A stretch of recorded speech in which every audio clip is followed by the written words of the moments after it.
Howdy folks, it is Tuesday, January 10th, 2012. I'm Skip Ruddertail, your otter editor, and this is the Bad Dog Book Club.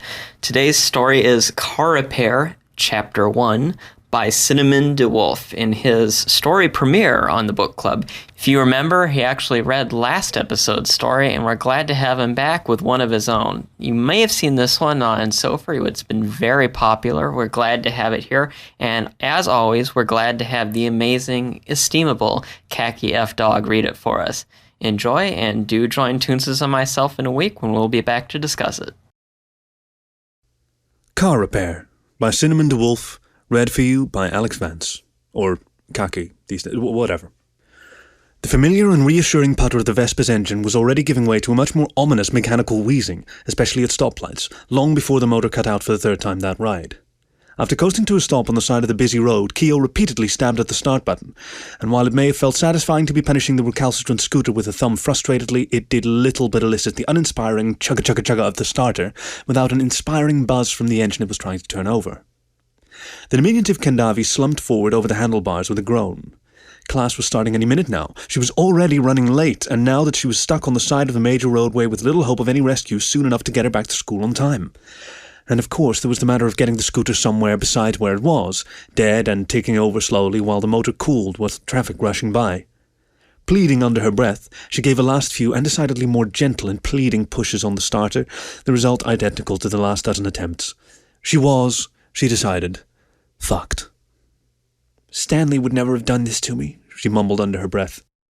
With an angry sigh, she hopped up off the scooter, resisting the urge to kick it, and began walking it up to the sidewalk. At least it was small enough for that. A few honks and unintelligible hollering, none supporting, from cars passing by had the figurative equivalent of a dark storm cloud forming over her head while she trudged up the road, open-faced helmet still perched on her head, with the unbuckled strap waggling around her jaw. Keo was uncertain exactly what she was going to do now, but whatever it was, being stuck on the side of the busy street wasn't a good idea.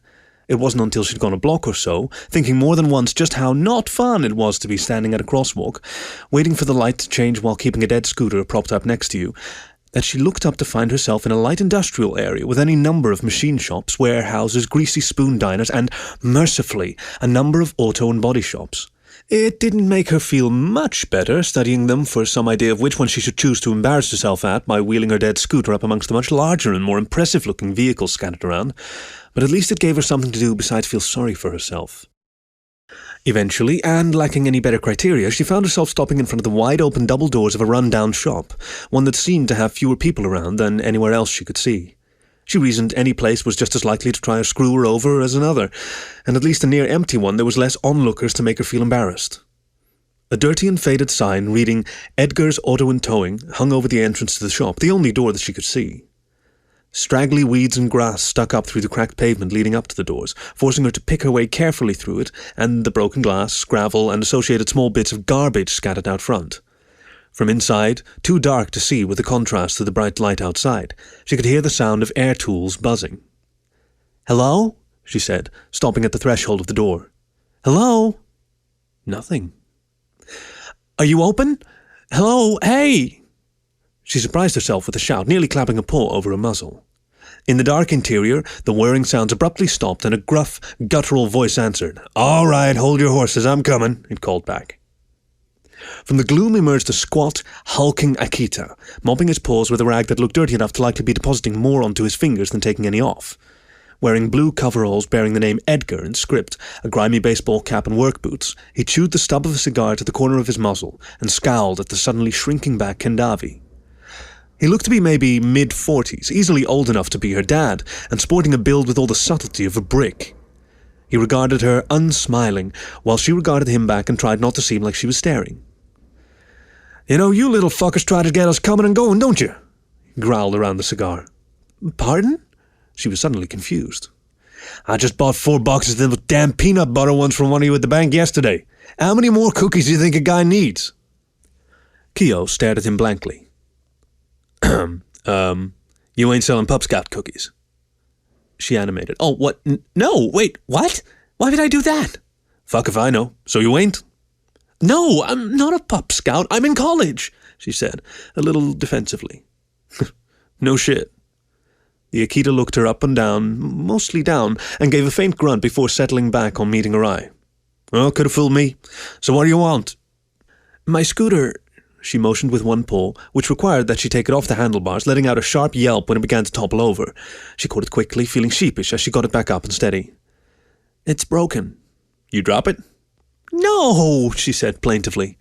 I'm late and it just died. It hasn't been running right all day, but I kept being able to start it every time it stopped, and then out there it stopped again, and I've been trying to start it, but it won't, and people were making fun of me, and I don't know what to do. By the time she was finished, she had tears welling up in her eyes, the suddenness of the feeling of despair surprising her. Now, hold on, just settle down there, little lady, said the Akita, voice softening ever so slightly. No need to get the waterworks going. Just a busted ride, happens all the time. First things first, I'm Edgar, call me Friction, everyone else does. He stuck his paw out. It looked as big as her head. She fought back sniffles. Keo. This time, making sure the bike was steady, she shook it, a small paw disappearing inside the enormous fist. All right, little miss, pleased to meet you. He wiped the dirty rag across his forehead, mopping it and glancing upward.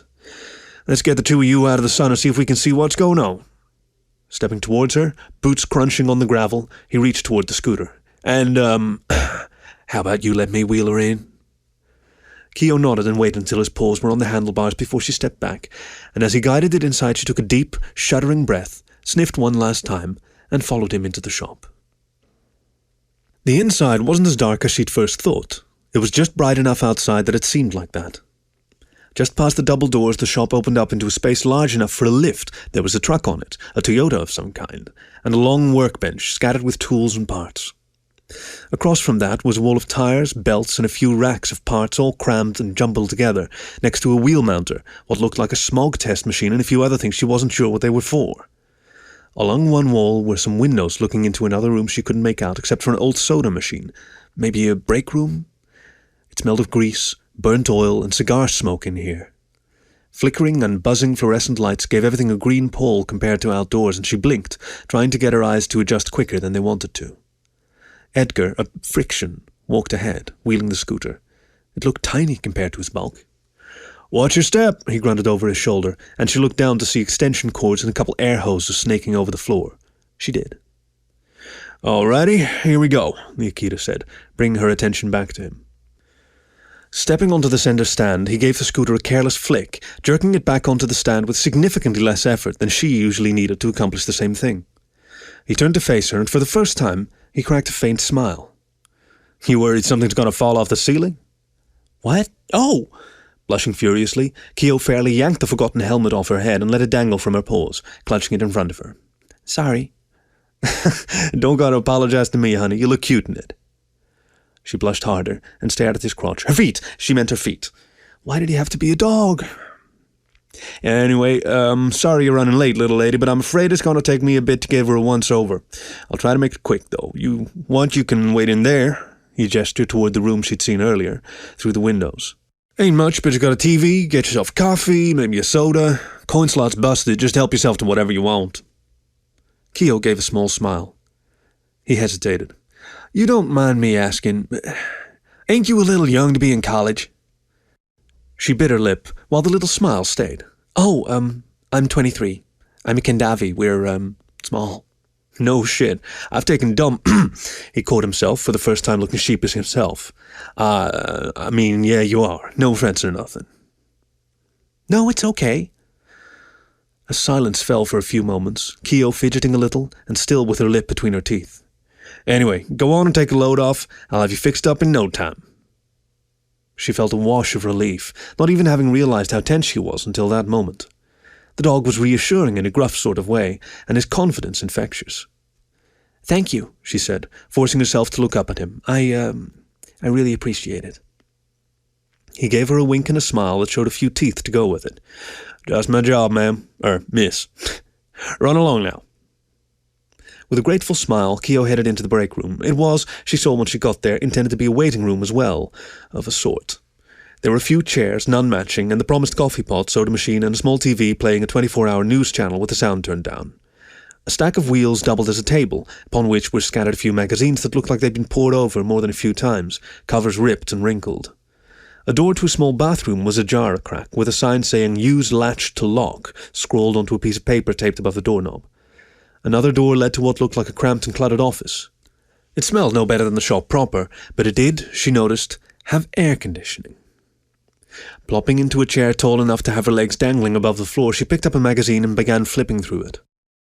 Somewhere, a radio playing a classic rock station got louder. A sharp whistle from the shop had her jolt upright in her car, looking out the window. Expecting to see Friction looking towards her, maybe it was fixed already, she instead saw two forms silhouetted by the daylight coming in through the double doors. One, the conspicuously squat shape of the Akita, the other as tall but lankier from what she could see. Over the quiet drone of the air conditioner she could hear muffled voices talking, familiar it seemed like. A handshake and a slap on the other one's back from Friction, and they headed over to the truck where much pointing and nodding ensued. While she watched, she gestured toward her scooter, then toward the waiting room. There, without the sunlight behind them, she could make out the other dog. She could see it was a dog now. A mutt from the looks of it, with either Rottweiler or Doberman dominating the mixture. Doberman, she decided after a moment, in his stature and build. He was wearing a clean white wife-beater and worn-out, torn-up jeans, and with his thumbs hooked into the front pockets he carried himself with an easy nonchalance, half slouched over in the way that guys stood sometimes when they were relaxed, nodding in time with the Akita. He looked familiar. Kyo furrowed her brow, squinting into the grimy windows to try and figure out where she'd seen him before. College, maybe? No, he seemed a little too old for that. Pushing 30, she guessed. One of her boyfriend's friends? Maybe that, but no. It was something else, like maybe he worked in a store she frequented. It was an odd sensation, she thought, like she'd seen him standing just like that sometime before. She decided it was his body language she recognized more than his face. A very handsome face, cut sharp around the jaw with strong chin, and still only vaguely familiar despite her best efforts to stir up the memory of where she'd seen him. She was trying to puzzle it through when they apparently finished their conversation, and with a handshake, the dog sauntered over toward the waiting room. Going from straining to sit up as high as she could to hurriedly feigning disinterest, she stuck her nose in the magazine. Shortly after the door to the shop creaked open, and with a rush of warm and humid air, the newcomer stepped inside. The smile he gave her, while clearly intended to be merely polite, had her face heating up faster than she could have thought possible. It just lit her up, cocky but friendly, arrogant but disarming. It didn't linger either, as with a slight tilt of his head he acknowledged her with an easy glance. "Ma'am?" It was a voice like warm syrup, she thought to herself, or maybe honey, deep rolling and with the faintest hint of a southern twang. She fleetingly thought of a cowboy tipping his hat and fought back the urge to giggle. She smiled back, quickly, and tried to focus her attention back on her magazine. He made his way inside, letting the door whoosh closed behind him, and headed over to the soda machine. There, while he perused the selection, Kyo peered over the edge of her magazine at his backside. His back. All of his back. All of him. That nagging feeling of recognition kept her staring until he'd punched a button on the machine and retrieved the soda that clattered into the slot. She quickly lifted the magazine up to hide her face and went back to pretending to read, watching him from the corner of her eye as he took a seat, slouching into it with knees splayed. He wasn't lanky, as she'd thought. Compared to the Akita, he was slighter, yes, but he was far from what she would think of as skinny. Muscles rippled, oh yes, rippled, underneath his short-furred, black, brown, and red pelt as she casually popped the top on the soda and tipped it into his muzzle to take a swallow, beads of sweat dripping from the can. He had a natural kind of strength about him, lean muscle and sinew defining his bared arms up to the shoulders, and the rise of his pecs were pleasingly obvious, not too big, not too small, beneath his shirt. She imagined, if she could see it, a flat belly leading down into his belted jeans, the buckle at the front large enough to be a little ostentatious. God, she thought, he looks like he could have stepped out of a... No way! Frantically she darted her eyes back to the magazine, abruptly panicked. It couldn't be. No, you just don't run into that kind of person on the street, or in a dirty old waiting room of a dirtier and older auto shop. The blush in her cheeks was searing and her mind was racing. Was it? Everyone needs to go shopping for groceries or to mail letters or to get their cars fixed, so why not him? Slowly, carefully, she peeked back over the magazine again. The dog was apparently ignoring her, having a magazine of his own spread out on his lap, and his paw around the cold soda on the chair next to him. As secretly as she could, she studied him, tried to imagine what he'd look like if he didn't look like this, just sitting there. Was it him? She looked back at the magazine for the umpteenth time, brow furrowed, trying to look like she was reading while lost in thought. "Do you like dags?" She jerked her head up to find him looking at her, those eyes warm pools that threatened to drown her. "What?" "I asked," he said, nodding toward the magazine in her paws, "if you like dogs." She followed his gaze down, realizing only now that it was some canine quarterly or something like that, a show dog enthusiast magazine, non-anthros, of course. "Oh, yes, yes." She forced a wobbly smile, one that she had to work to maintain. The dog nodded a couple of times. "Me too." He went back to reading his magazine, releasing her from a gaze that had left her feeling pinned. Keo tried to go back to pretending to read, but the words and pictures swam on the page. That look clinched it. There was no question now that was him, but with that recognition came only near terror. She sat in a waiting room with Chad Jameson. A porn star. A porn star! Where she'd seen him, she knew now, was in a half-dozen or more X-rated movies, and not the cheap amateur ones either, but the kind of big-budget studio productions her boyfriend enjoyed, and that they both watched a few times a week. The kind with half-hearted attempts at a plot and story, usually featuring a dog, this dog, playing the part of a plumber or a football player, or a thuggish neighbour stopping by the slutty and eager young girl's place for some ostensibly innocent reason, only to end up ravishing the heroine over a kitchen counter, spitting foul insults and encouragement in her ear while he took her supposed virginity. She recalled with a searing blush on her cheeks, imagined herself that slutty heroine on more than one occasion, but safe in the knowledge that it was something that happened only in porn movies and involved the kind of person you'd never meet in real life, let alone be sitting in a room with. No way! Keo tried to think of something to say, even while still unsure if she wanted to say anything at all. She'd never met anyone famous before, porn star or otherwise, and she didn't know how she was supposed to act in this situation. She tried to tell herself that he was probably a regular guy, albeit one with a beautiful dick and a body that looked like it had been chiseled from stone, but it wasn't working. What did normal people talk about in a situation like this? She started. He looked at her with just his eyes, muzzle still pointing down at his lap at the magazine. Somehow that made it easier. "Is that your truck out there?" It came out in one long sound. Now he lifted his head. "Oh, yeah, it is. Is that your scooter?" She nodded. "Yeah. Is it broken? Is your truck broken?" The dog, Chad, straightened up a bit. "Uh-huh. At least it will be if I don't get a new alternator. How about you? That Vespa of yours give up on you?" "It died," she said with another nod. "Outside I was just riding it and it died and now it won't start." "Ain't that a bitch," he said, with a kind of casual sympathy. "Lucky you ended up here. Plenty of shops out there'll try to fuck you over just since you're a girl. Friction's a pretty stand-up guy. He's been keeping my rides running for years anyway." "That's good." Chad nodded and looked back down toward his magazine. "So do you live around here?" she blurted. That question seemed to get his attention in a way the first one hadn't. He looked up at her more slowly, with a small smile spreading across his muzzle. She tried to pretend she didn't notice. "No," he said, with more of the drawl in his voice coming through. "I live downtown, but like I say, that old fucker out there, he and his boys do good work. Worth coming out here to the burbs for a few hours." He was still grinning at her, looking almost smug, and this time didn't try to go back to reading. Neither did she. "I do," she stammered, even as she did her best to seem casual. "I go to school around here too." "I figured. You like it?" "It's okay, I guess. There's a lot of homework. I don't like that part." She was trying to think of things to say even as she was speaking, and it made her feel rushed and clumsy. "Yeah, I never could get the hang of school. They say they're the best years of your life and all, but, at least when you're working, you don't got to take it home with you." He grinned a little wider. "If you don't want to, anyway." "Yeah. So, what do you do for a living?" She tried to make it sound as nonchalant as she possibly could, but no matter how hard she tried, she couldn't force herself to keep looking at him as she asked it, eyes wandering around the room before settling back on him only when she'd finished. He chuckled easily, and it took him just a heartbeat to answer. "I'm in entertainment, I guess you could say." Keo bit her bottom lip. "What kind of entertainment?" Almost immediately she regretted it, since it sounded nothing at all like honest curiosity, even to her. He tilted his head and looked at her for a few moments. "If you got something you want to ask me, little miss," he said lazily, "why don't you just come out and ask it?" The game was up, she knew it. Is your name Chad Jameson? He laughed, and for a moment she thought she just made a terrible, terrible mistake. Opening her mouth to apologize profusely, he interrupted her before she could start. Nailed it. Well, that's my stage name anyway. My real name's Pearson, but they don't put that in the credits. I knew it, she practically shrieked, thrusting a finger at him. I've seen you. And then, abashed, she lowered her voice. I mean, I've seen your, Her voice fell away beneath her, and her paws moved around in front of her chest aimlessly. Your movies.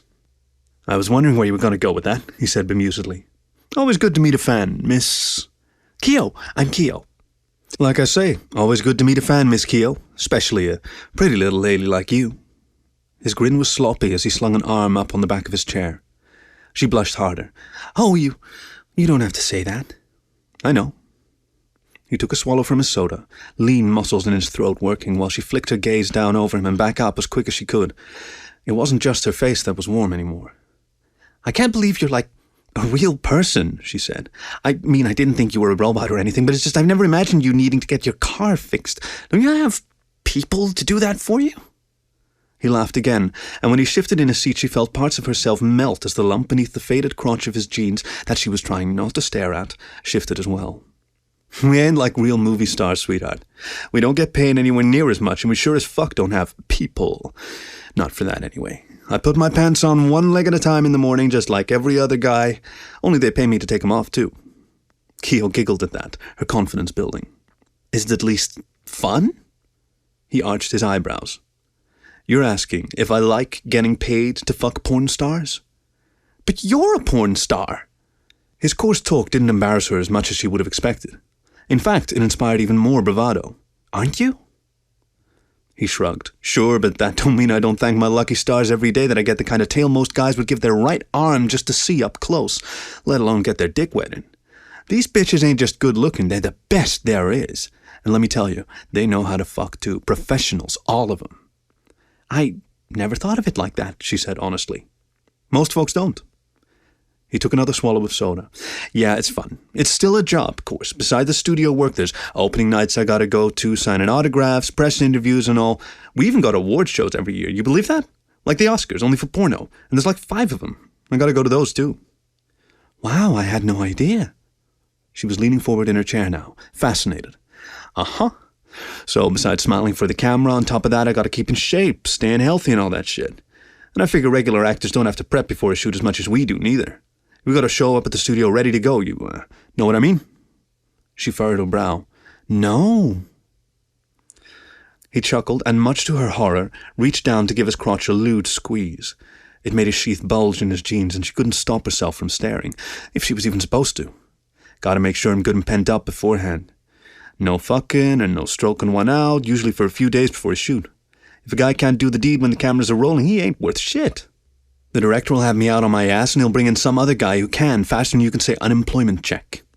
Oh, she said, for lack of anything better, and nodded too quickly. His paw was still resting next to his crotch and she was finding it hard not to look. Has that ever happened to you? Where you couldn't, perform? She forced herself to look at his face. He barked a laugh. Nah, not yet anyway. Like I say, I try and make sure I'm good and backed up, and we got these... You know what a fluffer is? She nodded. You do? He sounded surprised, and maybe a little skeptical. Of course, she said indignantly. They make you stay hard in between filming, right? Yeah, exactly. Anyway, we got those 2, so worst comes to worst, I use one of them. She leaned forward in her seat. So did they, stuck on you, or just use their paws? He gave her a strange look. Depends. Most of them use their mouth, though. Works better than just paws, and it keeps everything down there nice and slippery. Did they just do it right there in front of everyone? She was trying not to imagine too vividly what he was describing. She was distracted enough as it was. Usually, yeah. Why not? Well, isn't that weird? With no cameras or stuff, just some girl... Or guys, he interrupted her. Sometimes it's guys. Oh, wow, I never thought of that either. I've just seen you with girls. That put her off balance a bit, but her curiosity was keeping her going. But it's not weird out in the open like that? He shook his head. Not really, no. Well, maybe it is at first, but you get used to it pretty quick. Porno setups are like being on another planet anyway. All these cameras, equipment, and tech setting up lighting and shit while us talent gotta get our fuck on. Some dude sucking my dick between takes ain't too weird in that kind of place. I guess not, she said, kicking her legs as she thought. So what is? He cocked his head. What's what? What's weird about being a porn star? Oh. He scratched his chin, looking thoughtful. I'll tell you, one thing that I still ain't gotten used to is everyone I meet, and I mean everyone. They already seen me buck-ass naked and plowing some bitch before we even said hello.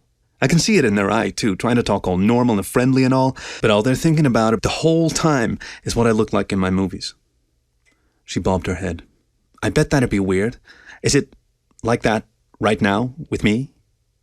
That sloppy grin was back, affable and cocksure. You gonna try and tell me that ain't what you're thinking about? She giggled sheepishly. No, of course not. She paused. I hope it doesn't bother you. Nope. Bother you? No, she said, surprising herself with the truthfulness of the answer. He was much more of a real person than she would have expected, and the conversation, as lewd as it may have been, made him seem all the more non-threatening. In the momentary silence that followed, a muffled tune came from Pearson's jeans, a ringtone that got louder and sharper after he'd braced his feet, dug in the front pocket, and pulled out his phone to look at the display. He shot her an apologetic look after checking the name. Give me a sec, I gotta take this. Keogh smiled and nodded.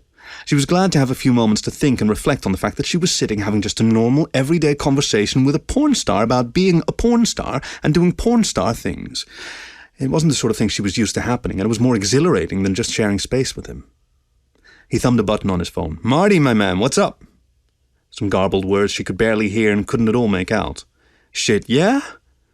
He'd been looking at his lap, and whatever he'd heard made him look up at her, expression unchanged. Then off to the side absently. So when do they want to do it now? More words she couldn't make out. Yeah, I don't know, I guess. You're the one with the calendar. Yeah, okay, yeah, sure. Another glance at her. Nah, tell him I'm cool. Thanks. Yeah, take it easy, Marty. He thumbed the button on the phone again, stuffing it back into his pocket and momentarily drawing Keogh's attention down there, to both the lump the phone made against his leg and the lump next to it. She swallowed hard and forced her gaze up to find him looking at her again. So you mind if I ask you something? He said, breaking the silence. She blinked, a little surprised, and nodded.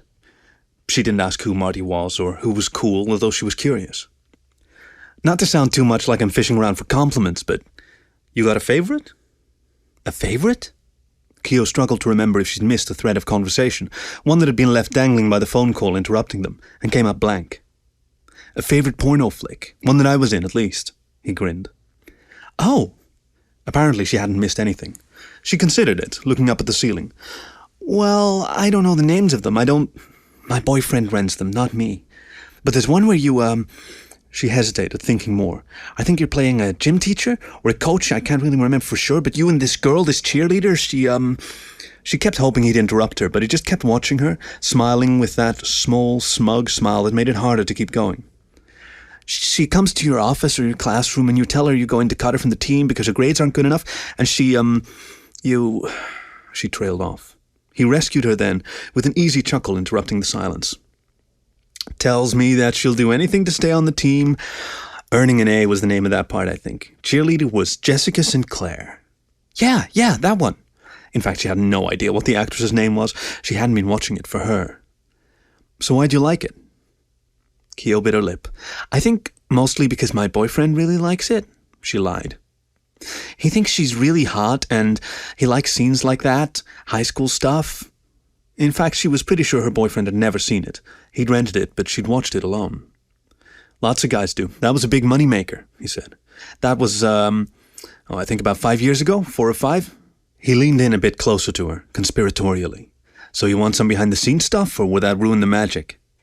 She giggled. Sure, no, it wouldn't ruin the magic. He sat back. Me and Jessica, we never got along so good. She's a professional and all, but... She interrupted him. Wait, you had sex with her, but she doesn't like you? Oh, I don't know about that, he said. I just said we never got along. All these girls, they're pros, and Jessica's been doing this for a while, and she knows she's a big deal, the kind of name the producers put right on the front of the box. That kind of stuff gets to your head after a while. So she's a bitch? The dog laughed. Yeah, sure, if you want to put it like that. Just don't take too kindly to the way I talk to her off camera, since I don't treat her like a princess like everyone else does. But she knows she's got to put on a good show anyway. And it ain't like I don't know how to fuck. She may not like it, but she don't gotta fake getting off when she's doing a scene with me. Anyway, we're shooting the scene where she's going down on me. You remember, yeah? Keo nodded. She did, vividly, and the memory of it now had her squirming slightly in her seat. So the script says I gotta pull out and blow it all over her face. Standard thing, show it off for the camera, with her mouth open and her tongue out and me jizzing on it, all that shit. Only problem is, well, you've seen my movies, right? You know my shtick is I make a big fucking mess before I even get off. Us dogs squirt like a motherfucker. And me, well, the good Lord blessed me with a fucking fire hose, you know? Keo swallowed hard and nodded again. She knew this very well. It was, in fact, one of the reasons why she liked his movies so much. Things like Glazed Donut came to mind when she described his co-stars after he was finished with them. So I'm getting close, and I grab her hair and I pull her off just like I'm supposed to. Only this dumb bitch don't do what she's supposed to do, which is get a good grip behind my knot to keep it from going all over. Her muzz pops off, and the next thing you know, I'm giving her a shot right in the eye. The dog pantomimed squirting and holding a fist in front of his face, starting to snicker, right in the goddamn eye. She don't even have the good sense to close him first, so the next thing you know, she's jumping up and hollering at me, cussing me out like you wouldn't believe about how she can't see. Keo was laughing along with him. But wasn't it her fault? Don't even think of telling Princess Sinclair that. No, to her, me just doing my thing is fucking up. Director's calls cut since the shot's ruined. Her eyes are all red and puffy and she's screaming at me and all the crew and they're just laughing their goddamn asses off. Pearson clapped his paw over his eye and waved his other arm around, flipping the storyline version of himself, the bird. This just pisses her off more, so she goes stomping off, trying to mop her face and calling me all kinds of names that'd make a sailor blush. Keo was still laughing, harder now. I never thought stuff like that even happened. In the movies it all looks perfect. Yeah, that's why they call it the movies. He uncovered his eye and shrugged. Takes the director talking to her for half an hour and me saying sorry shit, I don't know, maybe 10 times before she'll even come back on the set. They give her some eye drops, calm her down, and we finish up. But next time you watch it, keep an eye... He snorted a chuckle. Keep an eye on her just when I'm unloading on her face, and you can see she kind of winces, and you can't see it in the shot, but me, I'm just trying not to laugh, because all I can imagine is her with my spunk in her eyeball and telling me what an asshole I am the whole fucking time. Her laughter took a while to taper off to giggles. Now you have ruined it, though. I'm never going to be able to watch that scene again without seeing that. The dog took a swig of soda, still half chuckling and shaking his head. Me neither, sweetheart, me neither. So, are you making any movies right now? I mean, not right now, but lately? He nodded lazily. Had a shoot set up for Friday. He shook his head. Was supposed to be Friday anyway, but that phone call was my agent telling me they had to put it off. Some problem with the house we were supposed to do it in or something, I don't know. He huffed out a hot breath. Plus, I was visiting the folks for a few days up till yesterday. I gotta say, going dry for almost a week, I'm dying. At that moment, the door through the garage opened and the Akita came in, mopping his paws off with the same rag he had before and interrupting whatever it was Pearson was going to say. All right, miss, I got some good news and I got some bad news for you, he said as the door closed behind him. He didn't even look at the other dog. Good news first? Keo ventured. Pearson, sitting off to the side, chuckled. Your fuel filter's shot. Looks like a manufacturing problem. I'd hit up the dealer about it if you still got a warranty. Keo made a face. But that's not good news at all. Yeah, it is, since I can fix it and it's cheap. Bad news is it's going to take maybe an hour or two for my parts guy to come bring on by. You got someplace you have to be? Keo looked at her watch and sighed, the giddy happiness she'd felt from conversation with the porn star evaporating. Even if she left now, class would have been more than half over by the time she got to school.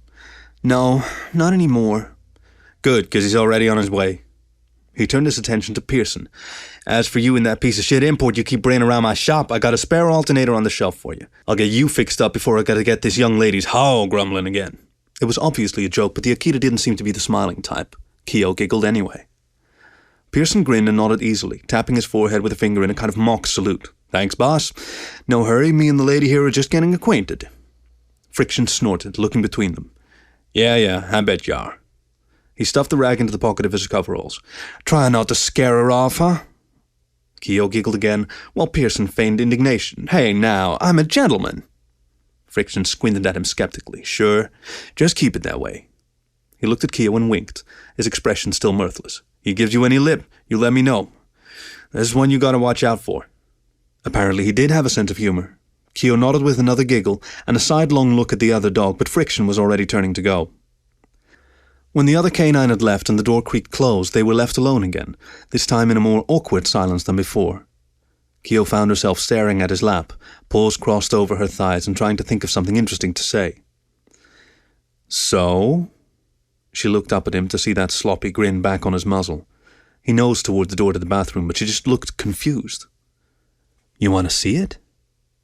She blinked in confusion. "Do I want to see what?" "The real thing." He waved a paw towards his lap. Keogh's eyes might as well have gone star-shaped, compelled to follow that gesture all the way back to the dog's crotch. "Really? Now? Right here?"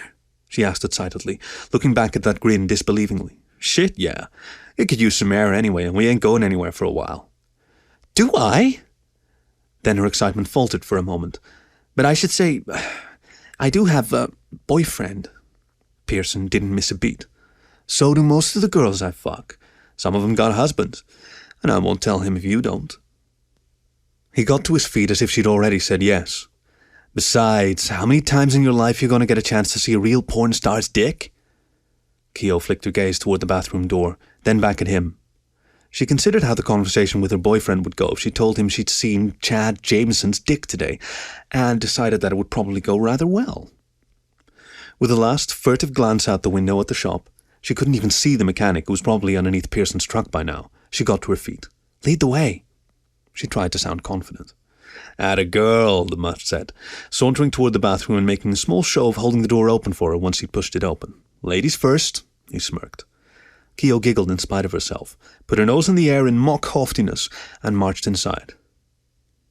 There wasn't much room in the small bathroom. A sink, hot water tank, and a toilet took up most of the space, forcing her to press herself up against the muscle dog while he reached over her head and shoved the door closed behind her. Involuntarily, Keogh drew a sharp breath through her nose, smelling his musk over the musty odor of the toilet. She looked up at him from the tops of her eyes without lifting her muzzle. He was taller than he looked in his movies, she thought. He had a way about him, even just standing there, a cocky confidence that made it difficult to keep up the false bravado she'd strolled in here with. It was one thing to agree to this, quite another to find herself chest to nose with him. "Now, you gotta be careful," he said. "Like I say, it's been a few days." His voice had dropped from the jaunty, playful tone out in the waiting room, but he still sounded reassuringly easygoing. Keogh blinked up at him. "Careful of what?" "This is gonna get a little sloppy, is all. Here, just..." He took her by her shoulders and moved her bodily next to him, rather than right in front of him, which is where she'd been standing. That touch left her shivering, and she could feel a lingering sensation where his fingers had been.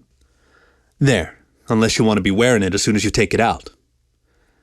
It struck her that she hadn't thought she'd be pulling it out herself. In her mind, she'd been expected to stand or maybe sit there passively while he showed off for her, like in a strip show. Or, for that matter, like in a movie. Stalling, she looked down and got to gape openly, up close and intimately at his crotch for the first time without having to feel guilty about it. He was hard, or at least not soft. She could see the outline of his sheath in his jeans, and a stain already growing where she imagined the tip already poking out. The only sound he made was breathing, heavy and low, while he waited patiently for her. With shaking fingers she reached out, trying to decide if she just wanted to undo his zipper or open the button as well, although, as she considered, it wasn't much of a choice. There was no way she was going to be able to comfortably get it out through the zipper alone, not with what he was packing. She fumbled his button open and nudged the zipper down with a shaking fingertip.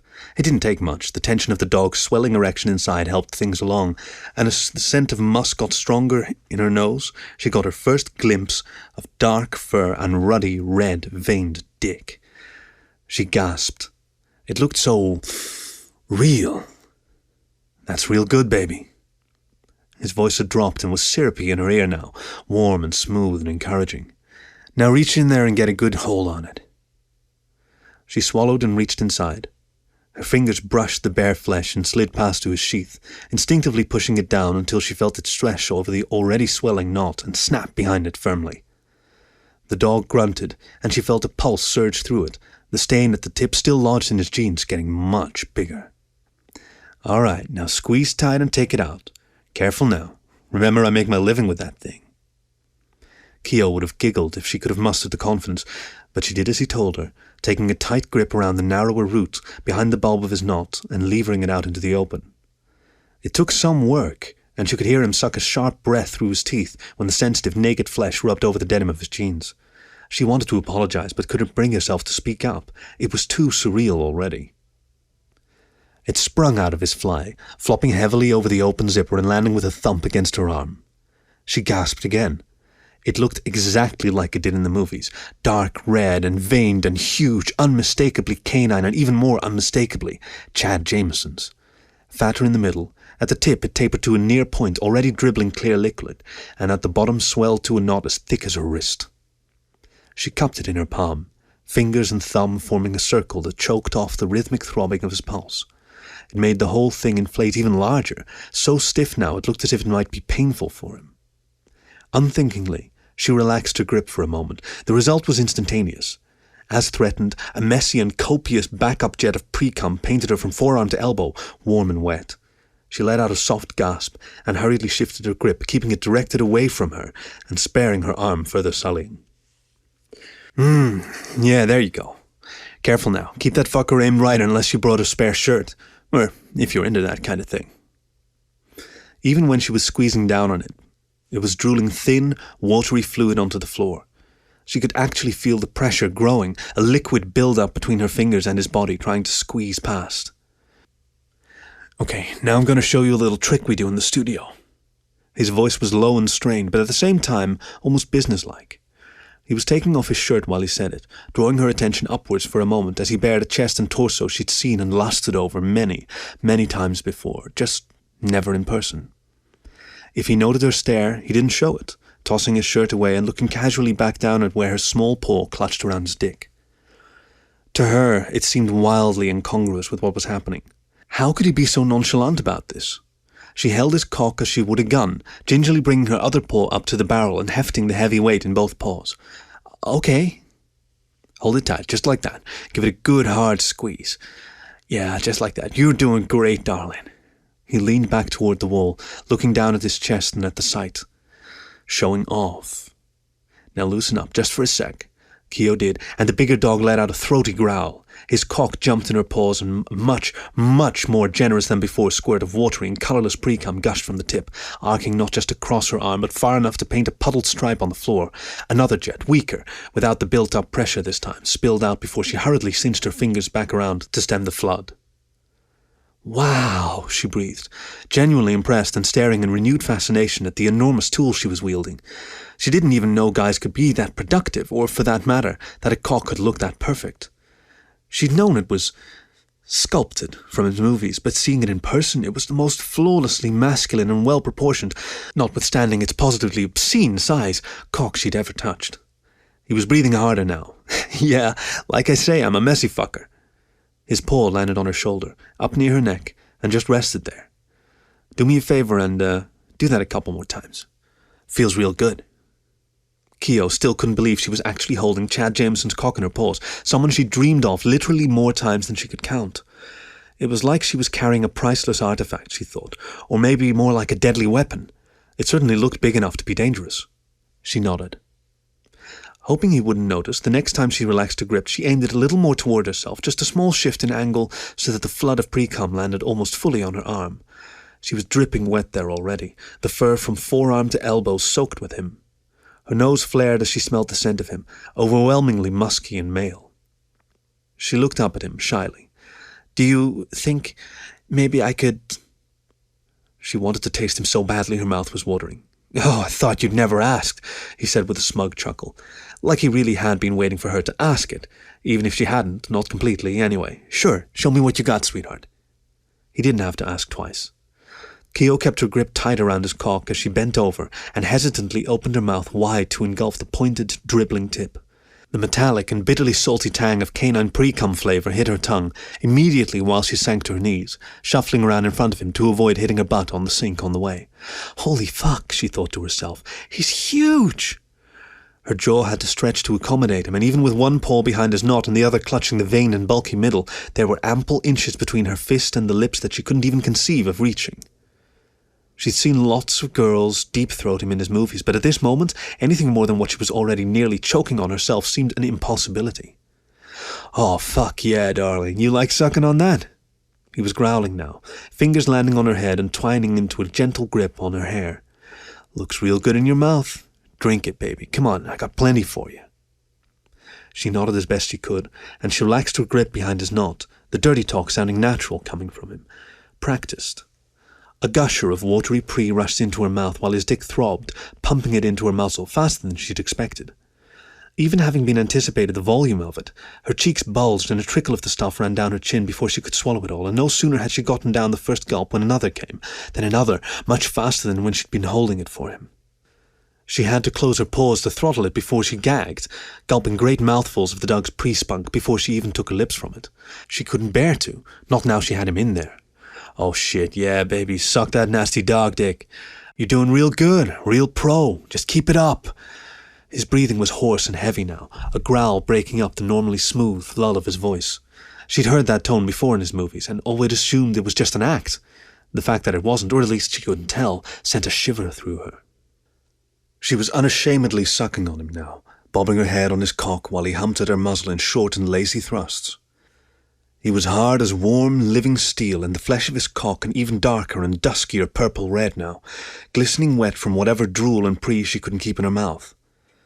Holding him loosely, with the paw around the middle, she ran her tongue around the drooling tip, trying to time relaxing her grip on his knot, withdrawing back so as to leave enough space in her muzzle for the inevitable torrent of pre-cum that showed no signs of slowing down.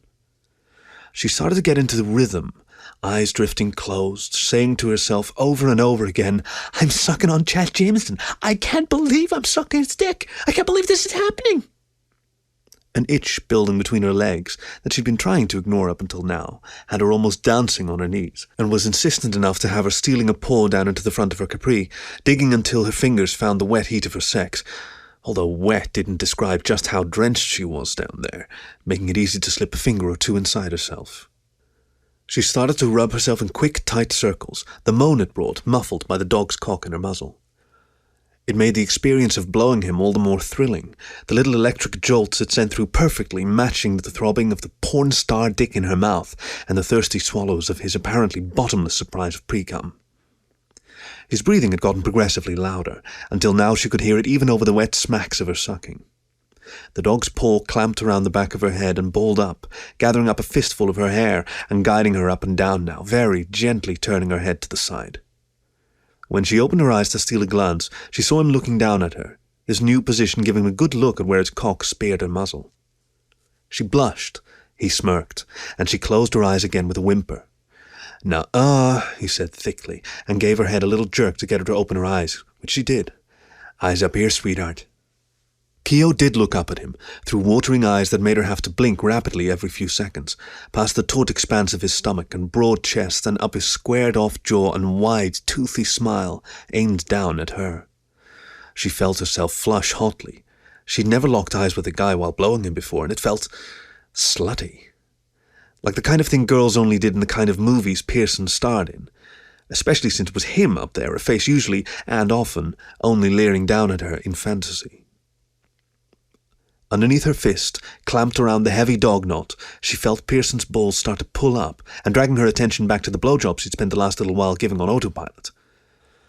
Fighting consciously the overwhelming urge to look away, she measured her pace, tugging his nodding counterpoint with his sucking, and hoping she didn't look as silly as she felt, struggling not to choke or sputter around his dick. His expression was slowly dissolving from one of smug pleasure to a slack and glassy-eyed anticipation, which she took as a cue to slow down ever so slightly while keeping up with the suction. She was swallowing constantly now, saltier-tasting pre-cum gushing almost constantly from his cock.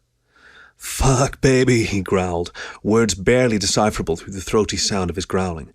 "Ah, that feels so fucking good. You look so fucking pretty down there." He was looking right at her as he said it, the directness of it all making her blush hotter still. "I'm going to come in that pretty little mouth. I'm going to fill you up so good." He began to twitch in her mouth and trailed off, and with her own expression turning just the slightest bit more mischievous, she slowed down more, resisting a building pressure from his fist in her hair to try to get her to do the opposite. By the time she heard the growl rising louder in his throat, she was barely moving, lips sliding smoothly up and down the fat middle of the dog dick, letting the pre-cum drool in her mouth before swallowing. Which proved to be her undoing. As sooner than she expected, he let out a heavy grunt and slapped his other paw around the back of her head, while he rudely jammed the tip of his dick into the back of her muzzle, making her gag and struggle against his grip. Shit, yeah, swallow that load, you little bitch. Here it fucking comes. Drink it. Pent-up pre-cum spilled out of her mouth, even as the first spurt, the first real one, of cum gushed into her mouth, and for a moment she could have sworn the dog was hissing. It wasn't a short and violent recoil like with other guys. Instead, a pulse that felt like someone turned on a faucet, left it on for a few seconds and turned it down again, left her muzzle full of spunk, and that's whatever didn't just fire down her throat. Frantically, she swallowed what she could, but it was no use. All she'd managed to do was get half a gulp in whenever the next flood of bitter-tasting dog cum hit her, and backwashed around the throbbing dick, keeping her lips pried apart, and before she'd had a chance to swallow that, the next one was coming bigger than the last two.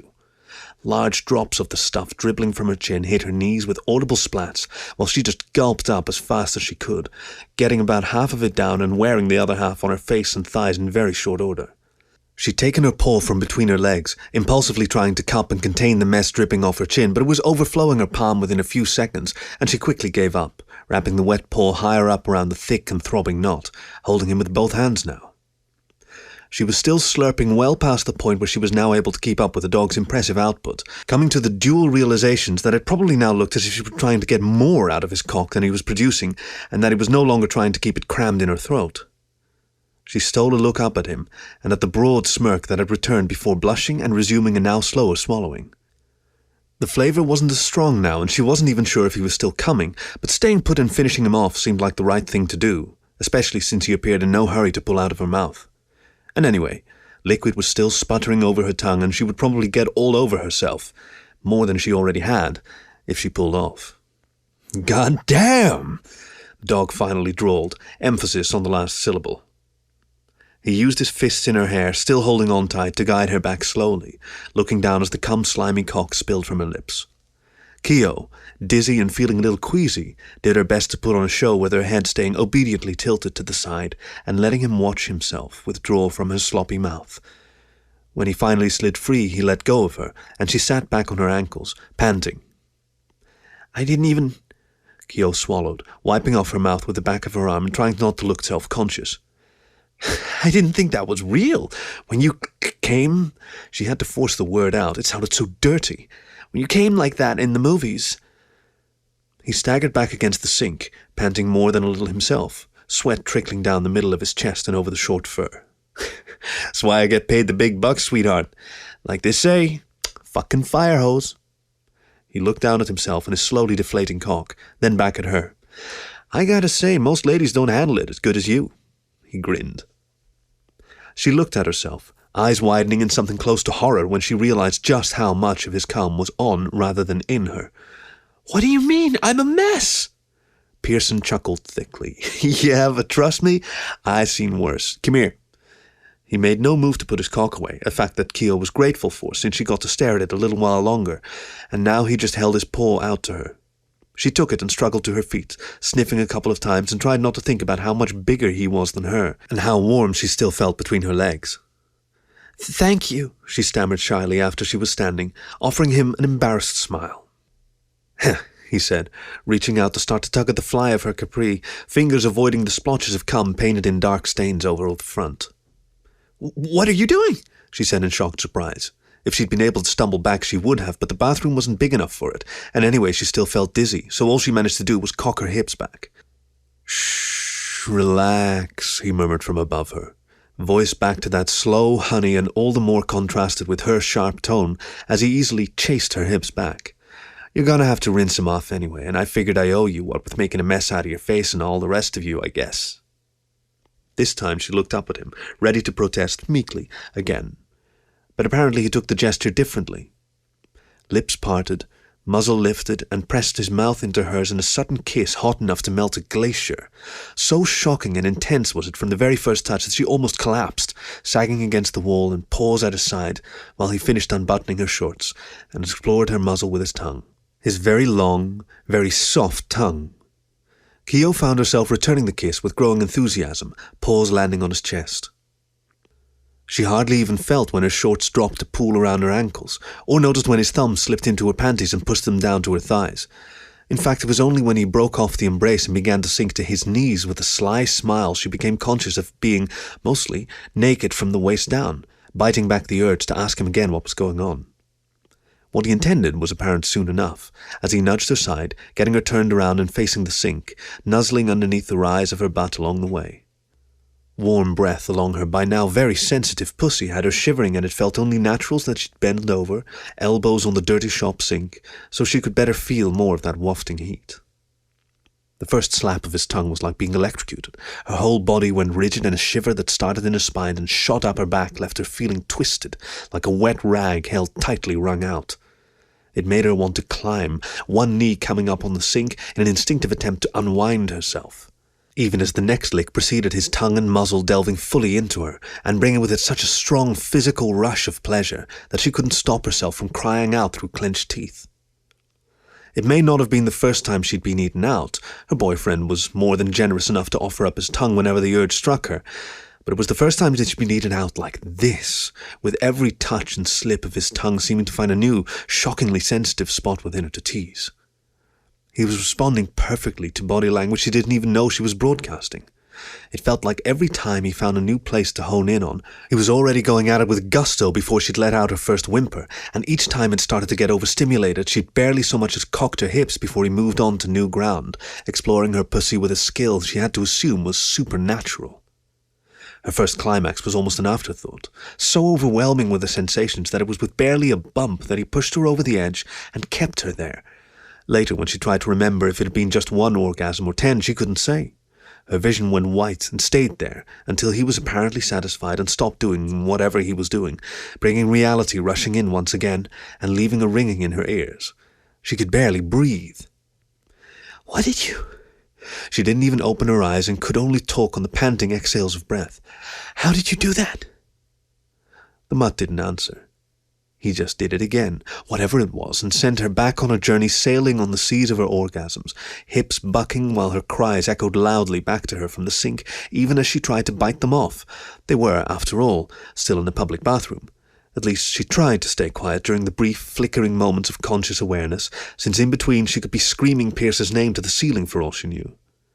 Without meaning to, she rode and rolled back onto his tongue and muzzle, squirming and grinding against him, like she was in heat, and what he was doing would put out the fire, although all it seemed to do was make her want more. Kyo lost track of how long she was there, long since having squealed herself hoarse and ragged, dragged rather than bent over the sink by now. Somewhere behind her, she was dimly aware of Pearson's muzzle withdrawing from between her legs while her orgasm still reverberated through her, giving her a desperately needed rest from that relentless tongue so she could breathe. His paws, which had been keeping her backside pried apart with one and her tail up out of the way with the other, roamed up her back and shoulders, drawing through the fur in long, blunt-clawed strokes. She felt his breath on her back of her neck. At about the same time she felt something warm, stiff, and slick push up into the lips of her pussy. She was still reeling from his muzzle's efforts, so it didn't even register at first as being anything unexpected, and his tapered canine cock-tip was into her before she could react. "You want it?" he asked absurdly.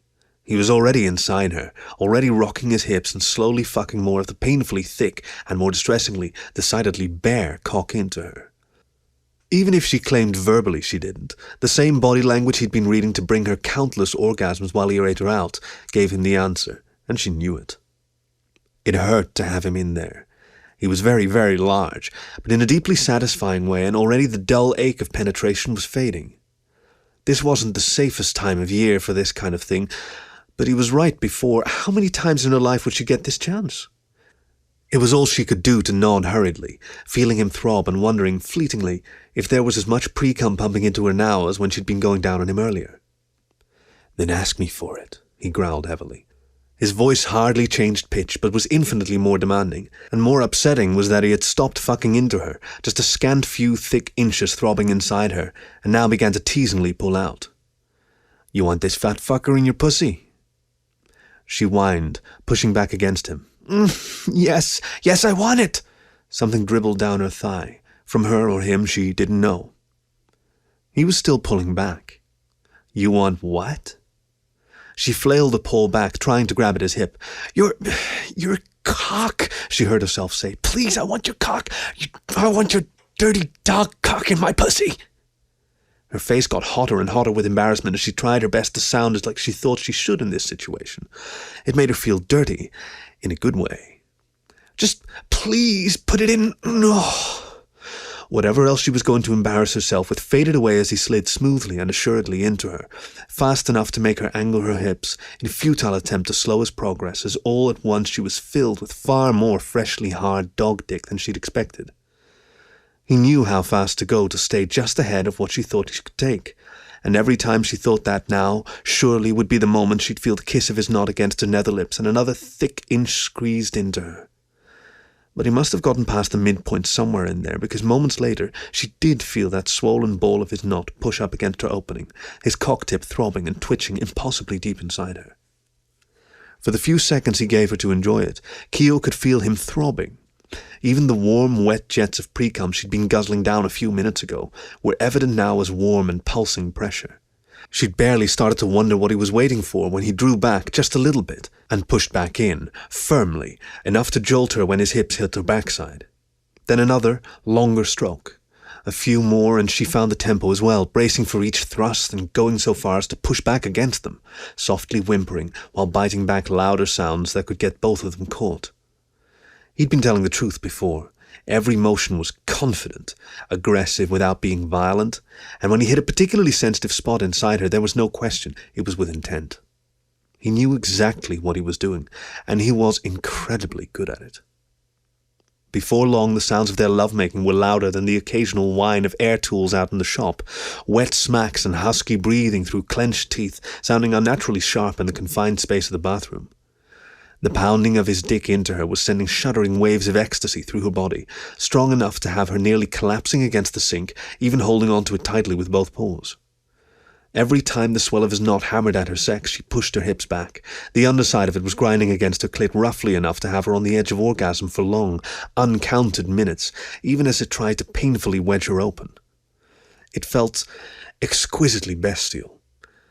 The growling and panting of his breath on the back of her neck, while his dick still found new depths to plumb inside her.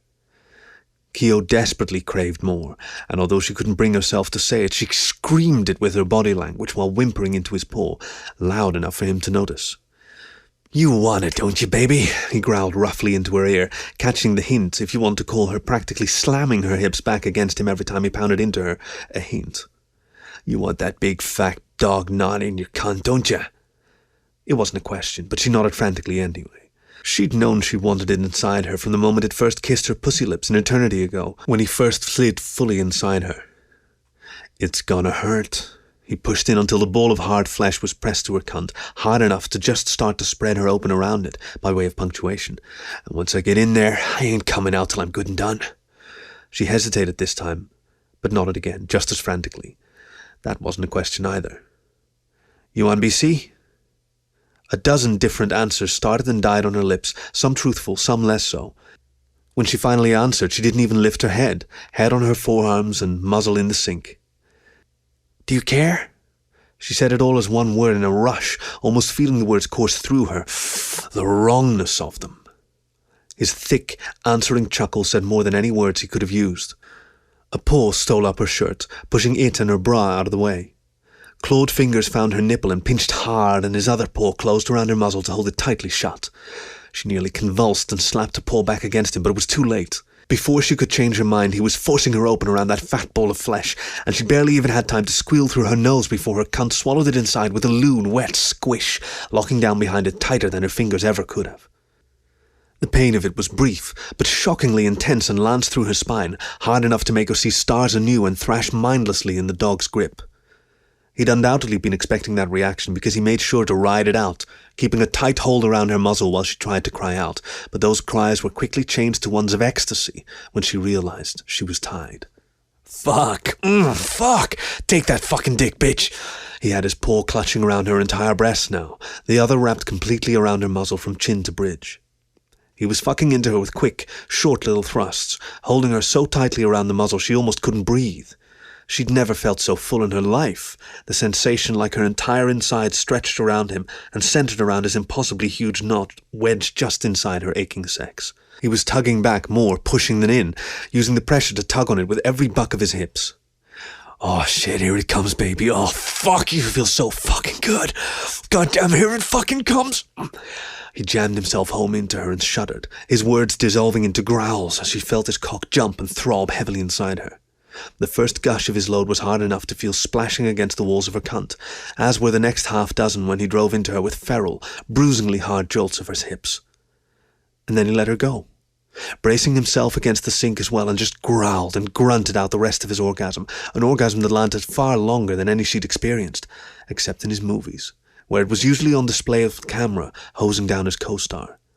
That obscene volume of spunk was now flooding her womb, propelled by the countless pulses of his cock that felt like it was recoiling from the force of it. Hazily, she reached down between her legs, small paw cupping the pulled-up tight orbs of his balls, and dragged her blunt claws through the short and wiry fur. It got a grunt out of him, maybe surprise, maybe just pleasure. She wanted to believe both. It was nearly 10 minutes before he sagged against her, still standing upright, but all the tension seemed to drain out of him at once. She imagined he'd been resting his head on her shoulder like a non-anthro if she wasn't so short, watching him through blurry vision in the grimy mirror as he came down from the literally climactic high. For her part, she wasn't even certain if she'd gotten off, although, judging from her shaky legs and latent tingling in the spine, she was pretty sure she had, more than once. Her pussy felt so full she actually stole a glance down to see if her belly was swollen with it. "God damn, I needed that," he grunted after a while, straightening up. "Don't usually get to finish off inside in the movies, you know?" When she tried to follow, his paw landed between her shoulder blades, keeping her bent over. He tugged her tail out of the way, looking down at where she imagined he could see the rise of his knot bulging from inside the crowded depths of her cunt. His thumb nudged at her asshole, eliciting a little worried cry from her and a lazy chuckle from him. "Settle down there, sweetheart, don't worry. Gotta leave something in good enough shape for that boyfriend of yours to fuck." She bit her lip and looked back over her shoulder at him, giving her backside a wiggle, and almost immediately regretted it when his girthy dick shifted inside her. It felt sloshy. "That was so good," she eventually breathed, dropping her head sideways onto her forearm and letting her eyes drift half closed. "Oh, thank you." "Yeah?" He was back to that smug grin, if a little more tired around the edges, and wiped off his forehead with the back of his arm. "You like that?" She nodded, eyes still closed. "Figured you would." They lapsed into silence then, both of them coming down from their respective highs. Keo could feel him softening after a few minutes, and cocked her hips forward when he started to slide out. It still hurt, but he was smaller now, and with a wet pop he slid free, just the knot though, keeping her plugged around him and pulling the rest out slowly. He didn't need to tell her to clench down, but even though she did anyway, she could feel dribbles of spunk down the insides of her legs when she finally slurped free of her. She felt empty and stretched, a void where the dog's cock had been, thoroughly doused with his seed. Now they were just two people, half naked and maybe a little guilty, trying to recompose themselves. Keo was finding it difficult to keep her thoughts straight, swaying when she bent over to pull up the bunch of panties and shorts to cover the evidence of their lovemaking, as much as she could anyway. Her shirt and pants were still wet, her panties had a wet spot in the crotch, and they both had, to put it bluntly, fuck hair. It should have been awkward, but the mud's professional confidence mixed with her own dizzy afterglow had her nearly giggling crazily at the almost normalcy of it. There was no question about what they'd done, why they'd done it, or how much they'd both enjoyed it. With a few deft swipes of his fingers through his head fur and a wink at her, the dog was on his way out, taking a quick look before stepping out of the bathroom and half closing the door behind himself, leaving her alone to finish cleaning up. She did, and followed him a moment later, taking a little longer with her hair, it didn't help, and doing her best to look normal should the mechanic be waiting outside. Thankfully he wasn't. There was just Pearson out there, sitting comfortably in the chair he'd been in before, sipping his soda, and flipping through a magazine as if he'd never left. Except for the wet spots on his jeans and the sheen of sweat on his brow, there was little to give away what they'd been up to. Keo hoped that she looked as innocent. He gave her a smile, a small private one, just for her. It had a thank you, good job, and of course, "This is just between us," written all over it. She returned it as best she could, stumbled back into a chair and dropped into it, exhausted. "All right, buddy, truck's ready to go." The other dog's gruff voice came so suddenly it made her jump back and jerk her head up. Friction was just coming in and looking over paperwork absently, a set of keys in his paw that he tossed to Pearson while the other dog got to his feet. Friction paused, and for a horrified moment Keo thought he knew, and even worse, was going to comment on it, but the Akita just continued. "Next time, how about you call me when the idiot lights come on instead of waiting until the fucker dies?" Pearson laughed and caught the keys with a jingle, slipping them into his pocket. Yeah, you get paid either way, don't you? Thanks, man, I really appreciate it." He and the other dog shook hands, and Pearson headed toward the door. He gave Keo a last look and a nod. "Nice to meet you, miss." She smiled what she hoped was a smile that had half the character his had. "Nice meeting you too." And he was gone, leaving just the two of them in the waiting room. And suddenly the Akita was no longer smiling. "In my office, girl. Now!" She gulped and followed him. You were listening to Car Repair, Chapter 1 by Cinnamon DeWolf. Read for you by Khaki. I really gotta get used to this. Thank you for listening.